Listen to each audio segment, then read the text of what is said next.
Last 1 মাসে প্রতিনিয়তই কোনো না কিছু শিখছি, আমরা শেখার উপরে আছি। তো বিগত 1 মাসে একটা নসিহত শিখেছি এবং আমার ওস্তাদ তিনি আমাকে এই কথাটা বলেছেন পার্সোনালি। তার কথা বলার আগেই এই লেসনটা আমি পেয়ে গেছি। আমি বললাম আপনি বলার আগেই আমি এটা শিখে ফেলেছি, নসিহতটা করব। আল্লাহ রাব্বুল আলামিন যদি আপনাদের কাউকে খাস করে কোনো সত্য স্বপ্ন দেখান বা কোনো অন্তর্দৃষ্টি দান করেন বা কোনো কারামত বা নিয়ামত দান করেন খাস করে, যেটা হয়তো সবাই পায় না সাধারণত, তাহলে সবার সামনে বলতে যাবেন না। কারণ এমন হতে পারে যে জাহেল মানুষরা আপনার কথার অর্থ বুঝতে পারবে না। এটা একটা শিক্ষা। যদি আল্লাহ রাব্বুল আলামিন আপনাকে খাস করে কোনো সত্য স্বপ্ন দেখান বা কোনো কারামত দেন বা স্পেশাল কিছু যেটা আপনি সবার মধ্যে পাচ্ছেন না, তাহলে সবার সামনে এটা বলার কোনো প্রয়োজন নাই। শেষ জামানায় কিন্তু মুমিন ব্যক্তিদের মধ্যে অনেক মুমিন ব্যক্তির স্বপ্ন কিন্তু সত্য হবে। কোরআনে এমনও দলিল আছে যে কাফেরের স্বপ্নও সত্যি হয়েছে। ইউসুফ আলাইহিস সালামের যে ঘটনা সূরা ইউসুফ, সেখানে আছে যে অমুসলিম 2 জন ব্যক্তির স্বপ্ন সত্য হয়েছে। একজন এসে বলেছেন আমার মাথায় রুটি খেয়ে নিচ্ছে পাখি। আরেকজন বলেছে আমার হাতে ছিল শরাব, এই শরাব আমি পান করাচ্ছি বাদশাকে।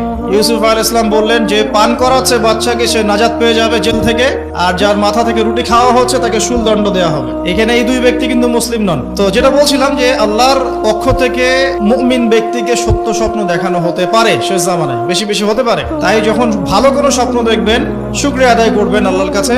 খারাপ স্বপ্ন দেখলে কাউকে বলতে যাবেন না, বরং 2 রাকাত নামাজ পড়ে আল্লাহর কাছে আশ্রয় চাইবেন। আল্লাহ আমি খারাপ স্বপ্ন দেখেছি, এর থেকে তোমার কাছে আমি আশ্রয় প্রার্থনা করছি। যদি আল্লাহ রাব্বুল আলামিন আপনাকে খাস করে কোনো সত্য স্বপ্ন দেখান বা কোনো কারামত দেন বা স্পেশাল কিছু যেটা আপনি সবার মধ্যে পাচ্ছেন না, তাহলে সবার সামনে এটা বলার কোনো প্রয়োজন নেই। কারণ হতে পারে বেশিরভাগ মানুষই জাহেল হবে এবং জাহেলরা আপনার কথার গভীর মর্ম অনুধাবন করতে পারবে না। তো এই শিক্ষাটাও শিখে নেন। এখন নবীগণের স্বপ্ন হচ্ছে ওহী। শেষ জামানায় মুমিনদের স্বপ্ন সত্য হতে পারে, আর নবীদের স্বপ্ন কিন্তু ওহী মানে কি? আল্লাহর পক্ষ থেকে প্রত্যাদেশ, আল্লাহর পক্ষ থেকে মেসেজ। সবার স্বপ্ন কিন্তু ওহী নয়। নবীদের স্বপ্ন কি? ওহী, যেটা আল্লাহ পাক তার বান্দাদের মধ্য থেকে কিছু কিছু বান্দার কাছে পাঠান বাছাইকৃতভাবে। কিভাবে পাঠান? আল্লাহ পাক ফেরেশতার মাধ্যমে পাঠান। এখানে ইব্রাহিম আলাইহিস সালাম স্বপ্ন দেখছেন, ইন্নী আরা ফিল মানামি আন্নী আসবাহুক। পরপর 3 রাত স্বপ্ন দেখেছেন যে হে বাবা সন্তান, আমি তোমাকে জবাই করছি। এখন হাজেরা আলাইহিস সালামের গর্ভ থেকে জন্ম নেওয়া এই সন্তান ইসমাঈল আলাইহিস সালাম, তিনি বলছেন ইয়া আবাতি, হে আমার বাবা, ইফআল মা তু'মার, আপনাকে যে আদেশ করা হয়েছে আপনি তাই করুন। সাতাজিদুনি ইনশাআল্লাহ মিনাস সাবিরিন, ইনশাআল্লাহ আপনি আমাকে ধৈর্যশীল পাবেন। কে বলছে? ইসমাঈল, যার বয়স কিন্তু তখন 10 থেকে 15-এর মধ্যে হবে হয়তো বা হাইয়েস্ট। এখন আমাদের 10 থেকে 15 বছরের বাচ্চাদেরকে দেখবেন বা কিশোর প্রজন্ম যারা আছে তাদেরকে দেখবেন যে এরা ব্যস্ত আছে ওই যে কিশোর গ্যাং নিয়ে বা টিকটক নিয়ে, অনলাইন নিয়ে, গার্লফ্রেন্ড নিয়ে, সিগারেট, মাদক, জেনা, এগুলো নিয়ে।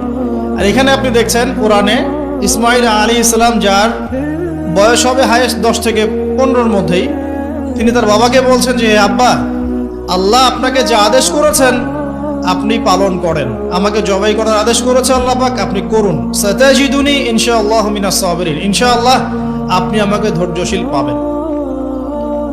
যেহেতু এখনকার ঘরে ঘরে হাজেরার মতো মা নেই, যেহেতু এখন ঘরে ঘরে হাজেরা আলাইহিস সালামের মতো মা নেই, এই কারণেই ইসমাঈলের মতো প্রজন্ম তৈরি হচ্ছে না। একই সাথে যেহেতু ঘরে ঘরে এখন ইব্রাহিমের মতো পিতাও নেই, এই কারণেও ইসমাঈলের মতো প্রজন্ম জন্ম হচ্ছে না। এই প্রজন্ম রাত 3টায় উঠতে পারে খেলা দেখার জন্য,